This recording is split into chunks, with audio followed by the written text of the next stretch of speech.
آپ کو طریقہ بتلاتا ہوں. دیکھو تکبیر میں کہاں کہاں سانس توڑنا ہے.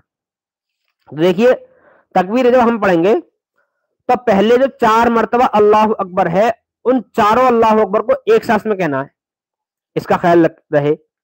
جیسے دیکھو اللہ اکبر اللہ اکبر اللہ اکبر اللہ اکبر, یہ چاروں اللہ اکبر ایک سانس میں کہنے اذان کے اندر. اس کے بعد آئے گا اشہد اللہ الہ الا اللہ اشہد اللہ الہ الا اللہ, یہ ایک سانس میں. اس کے بعد آئے گا اشہد ان محمد رسول اللہ اشہد ان محمد رسول اللہ, یہ ایک سانس میں. بعض لوگ ان میں ہر جگہ سانس توڑتے ہیں, ہر جگہ, یہ صحیح نہیں ہے. اس کے بعد حی علی الصلاح اور حی علی الفلاح, چاروں دن 2 بار تو حی علی الصلاح اور 2 بار حی علی الفلاح, ان چاروں کو ایک سانس میں پڑھنا ہے.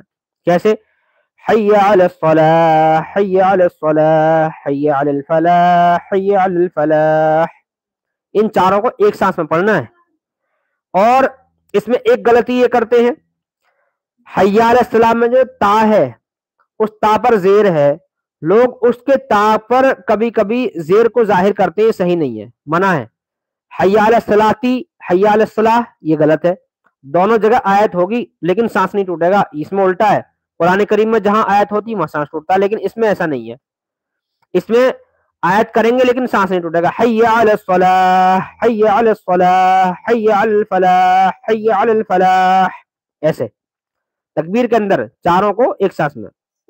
اس کے بعد قد قامت الصلاح قد قامت الصلاح, ایسے پڑھنا. بعض لوگ کیا کرتے ہیں قد قامت الصلاۃ قد قامت, تا پہ پیش ظاہر کر دیا, تو یہ صحیح نہیں ہے. قد قامت الصلاح قد قامت الصلاح, ایسے پڑھنا ہے. اس کے بعد 2 بار اللہ اکبر ہے اور 1 بار لا الہ الا اللہ ہے. ان کلمات کو ایک ساتھ میں پڑھنا ہے. کیسے اللہ اکبر لا الہ الا اللہ, اس طریقے سے. دوبارہ سے دیکھیے, میں آپ کو تکبیر پڑھ کر سنا رہا ہوں پوری.